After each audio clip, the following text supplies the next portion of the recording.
Abu Hanifah merupakan pendiri dari mazhab Hanafi, yakni mazhab yang pertama ada dari kalangan Sunni. Abu Hanifah adalah orang Persia asli non-Arab yang memiliki nama asli An-Nu'man bin Thabit bin Dutta bin Marzuban.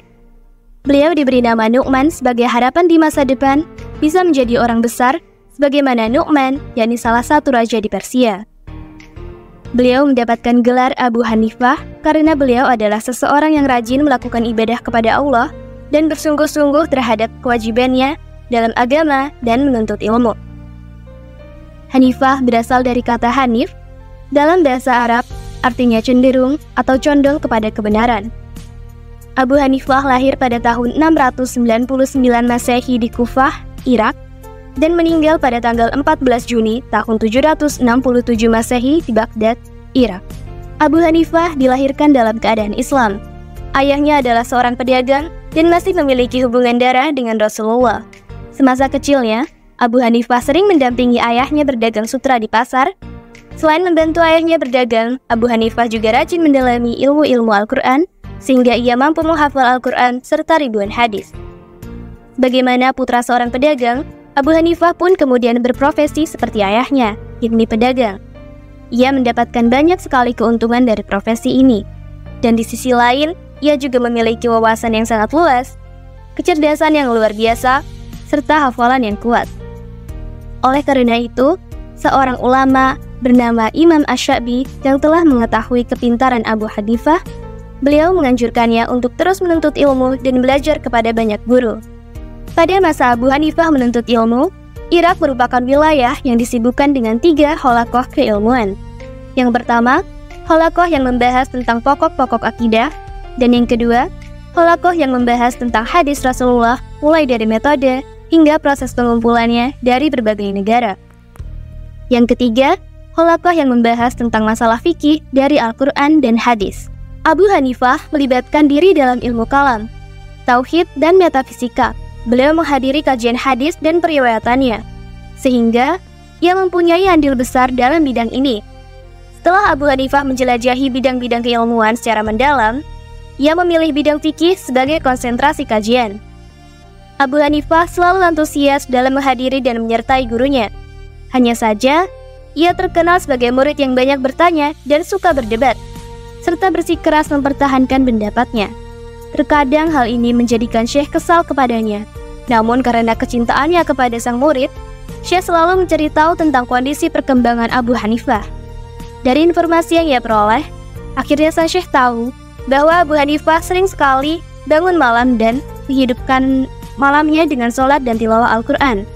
Oleh karena itu, Abu Hanifah mendapatkan julukan Al-Wattad, yaitu yang artinya pasak atau sebuah kayu yang kokoh yang digantungkan. Selama 18 tahun, Abu Hanifah berguru kepada Syekh Hamad bin Abu Sulaiman. Saat itu ia masih berusia 22 tahun.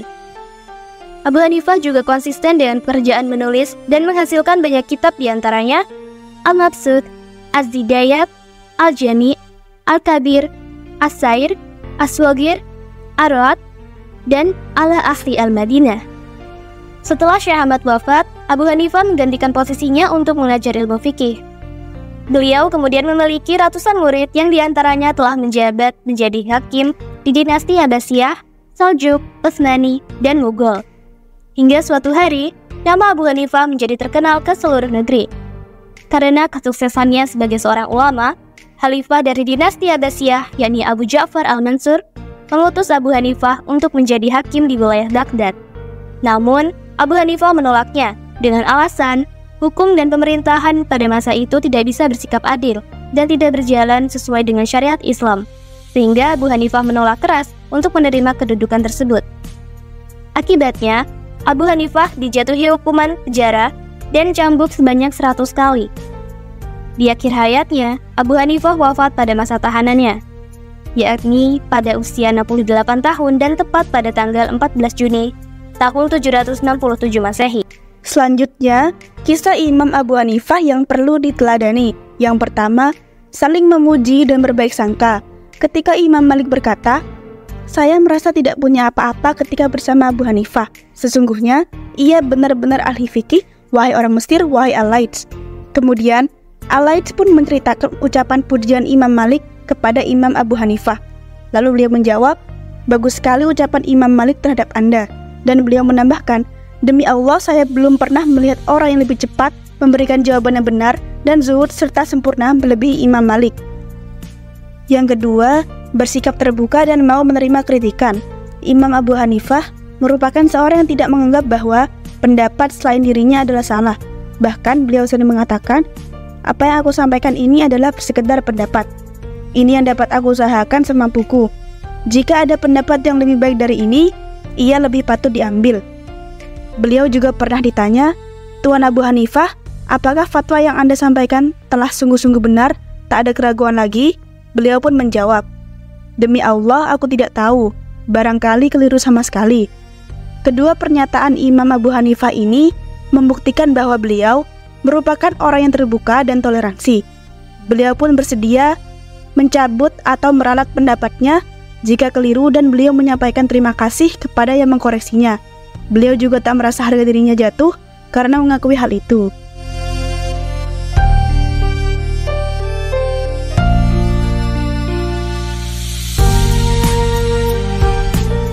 Biografi Imam Malik. Imam Malik bin Anas bin Malik bin Amr lahir di Madinah pada tahun 93 Hijriah atau 714 Masehi dan wafat pada tahun 179 Hijriah atau 800 Masehi.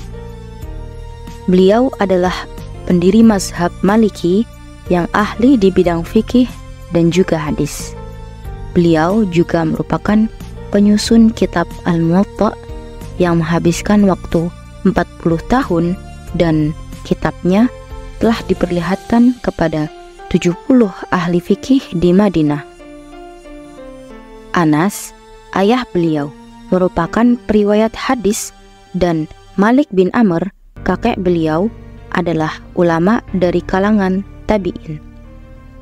Kakeknya banyak meriwayatkan hadis dari tokoh-tokoh besar sahabat seperti Umar bin Khattab, Utsman bin Affan, Thalhah bin Ubaidillah, Ummul Mukminin, Aisyah, Abu Hurairah, Hasan bin Sabit, dan Uqail bin Abi Thalib. Imam Malik sejak kecil sudah menghafal Al-Quran dan Al-Hadis. Selain menghafal, Imam Malik juga rajin belajar ilmu fikih. Beliau belajar ilmu fikih kepada Rabi'ah bin Abdurrahman. Beliau juga belajar di Halaqah Abdurrahman bin Hurmuz selama 13 tahun tanpa diselingi belajar kepada guru lain. Beliau juga tidak pernah mengembara ke negeri lain untuk mencari ilmu. Dengan ketekunan tersebut menjadikan beliau pribadi yang berpengetahuan luas. Ulama besar seperti Imam Abu Hanifah dan Imam Syafi'i pernah menimba ilmu dan belajar kepada beliau. Sebelum beliau wafat, beliau meninggalkan beberapa karya yang dapat dinikmati, yaitu kitab Al-Muwatta dan Mazhab Maliki. Materi selanjutnya yaitu kisah yang dapat diteladani dari Imam Malik. Ialah berani berkata tidak tahu kepada penanya. Hal ini penting karena sebagai seorang yang berpengetahuan terkadang sulit atau bahkan gengsi untuk mengatakan tidak tahu. Sebuah riwayat dari Ibnu Mahdi menyatakan bahwa ada seorang laki-laki bertanya kepada Imam Malik tentang sebuah masalah. Imam Malik menjawab, "La usinuha," yang artinya aku tidak mengerti masalah itu dengan baik. Lalu lelaki itu berkata lagi, "Aku telah melakukan perjalanan jauh untuk bertanya kepadamu tentang masalah ini." Imam Malik lalu berkata lagi kepadanya, "Ketika kau kembali ke tempat tinggalmu, kabarkan pada masyarakat di sana bahwa aku berkata kepadamu, aku tidak mengerti dengan baik masalah tersebut."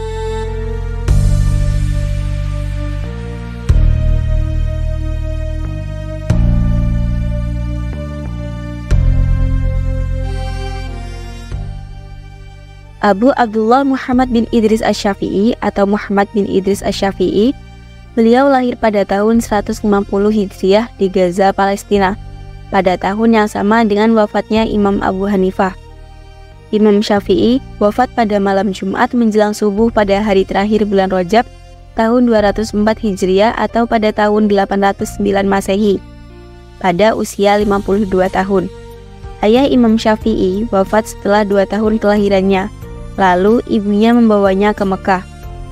Sejak kecil beliau cepat menghafal syair, pandai berbahasa Arab dan sastra. Perjalanan pendidikan di Mekah, beliau berguru kepada Muslim bin Khalid Az-Zanji, Abi Bakar Al-Mulaiki, Said bin Salim, Fudail bin Al-Ayyad, dan beberapa ulama lain pada bidang fikih. Saat usia 20 tahun, beliau pergi ke Madinah dan berguru pada Imam Malik. Beliau berguru kepada Imam Malik bin Anas pada bidang fikih. Beliau mengaji kitab Muwatta dan beliau menghafalnya dalam 9 malam. Selain pada Imam Malik, beliau juga belajar kepada beberapa ulama besar lainnya di Madinah seperti Ibrahim bin Sa'ad Ismail bin Ja'far, Ataf bin Khalid, Abdul Aziz Ad-Darawardi. Dan setelah belajar di Madinah, beliau melanjutkan perjalanan ke Yaman dan belajar kepada Mutarrif bin Mazin Hisham bin Yusuf Al-Qadri dan banyak lagi yang lainnya. Kemudian, beliau melanjutkan belajarnya kepada Muhammad bin Al-Ahsan, seorang ahli fikih Ismail bin Ulayyah dan Abdul Wahab Ats-Tsaqafi di negeri Irak. Setelah itu, beliau bertemu dengan Ahmad bin Hanbal di Mekah tahun 187 Hijriah. Beliau menuliskan perkataan baru atau qaul jadid. Selanjutnya yaitu kisah Imam Syafi'i yang perlu diteladani. Ada banyak sekali kisah Imam Syafi'i yang bisa kita teladani. Salah satunya yaitu tidak sewenang-wenang meskipun kepada murid. Suatu hari, Imam Syafi'i yang pada saat itu berada di Mesir memanggil seorang muridnya yang bernama Rabi bin Sulaiman. Ia berkata, "Wahai Rabi, ini surahku. Pergilah dan sampaikan surah ini kepada Abu Abdillah atau Imam Ahmad bin Hanbal. Sampai di sana, kamu tunggu jawaban dan sampaikan padaku." Setelah Rabi menyampaikannya, Imam Ahmad kemudian mencopot salah satu baju gamis yang menempel di tubuhnya dan memberikannya kepada Rabi. Rabi pun kembali ke Mesir dan segera menemui Imam Syafi'i dan memberikan surah balasan dari Imam Ahmad. Setelah itu, Imam Syafi'i bertanya, "Apa yang diberikannya padamu?" Rabi menjawab, "Ia memberikan baju gamisnya." Kemudian Imam Syafi'i berkata, "Aku bukan hendak menyusahkanmu dengan meminta memberikan baju itu padaku.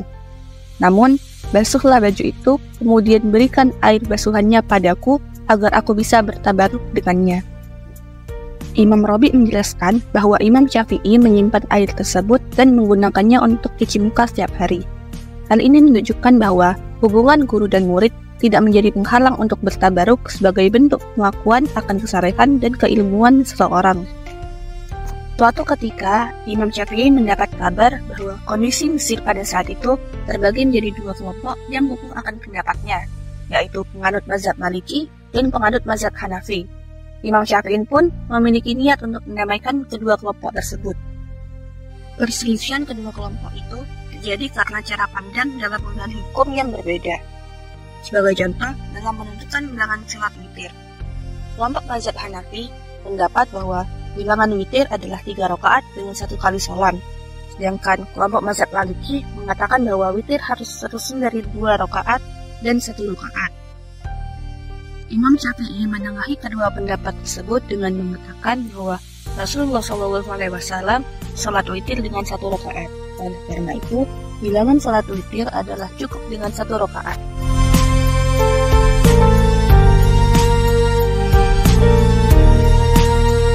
Biografi Imam Ahmad. Ahmad bin Muhammad bin Hanbal bin Hilal atau Ahmad bin Hanbal lahir di Baghdad pada bulan Rabiul Awal tahun 164 Hijriah. Saat masih kanak-kanak, Imam Ahmad bin Hanbal telah ditinggal wafat oleh ayahnya yang gugur dalam pertempuran melawan Bizantium. Sedangkan kakeknya, yakni Hanbal, adalah seorang gubernur pada masa dinasti Umayyah. Imam Ahmad menghafal Al-Quran di usia beliau dalam mulai mengumpulkan hadis dan mendalami fikih sejak umur 15 tahun. Sampai umur 19 tahun, beliau mencari ilmu di Baghdad. Setelah belajar di Baghdad, beliau berkelana ke banyak daerah seperti Kufah, Basra, Makkah, Madinah, Yaman, dan Syam. Guna berguru kepada ulama terkemuka setempat, beliau pernah belajar kepada Abu Yusuf, salah satu murid Imam Abu Hanifah.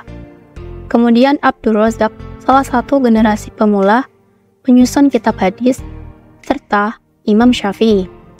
Ketika Imam Syafi'i tinggal di Baghdad, Imam Ahmad rajin mengikuti khalaqahnya. Kedalaman ilmu fikih dan hadis menjadikannya unggul di majelis Imam Syafi'i. Imam Ahmad juga berjumpa dengan Imam Syafi'i di dataran Hijaz dan Irak. Imam Syafi'i mengunci sosok Imam Ahmad dengan mengatakan, "Aku keluar dari Irak, dan tiada kutemui orang yang lebih mumpuni ilmunya dan zuhud dibandingkan Ahmad bin Hanbal." Imam Ahmad bin Hanbal baru menikah pada usia 40 tahun karena kecintaan dan kegigihan beliau terhadap ilmu. Dan Imam Ahmad baru mendirikan majelis di kota Baghdad. Setelah wafatnya Imam Syafi'i, Imam Ahmad wafat setelah menderita sakit selama 10 hari dan meninggal pada siang hari tanggal 22 Rabiul Awal tahun 241 Hijriah. Kisah teladan Imam Ahmad bin Hanbal. Imam Ahmad bin Hanbal dikenal sebagai pemuda yang cerdas dan gigih dalam menuntut ilmu. Pernah ada seorang yang mempertanyakan kegigihannya itu. Ia berkata, "Sampai kapan engkau terus mencari ilmu pengetahuan, padahal engkau kini telah mencapai kedudukan mulia di antara pencari ilmu?"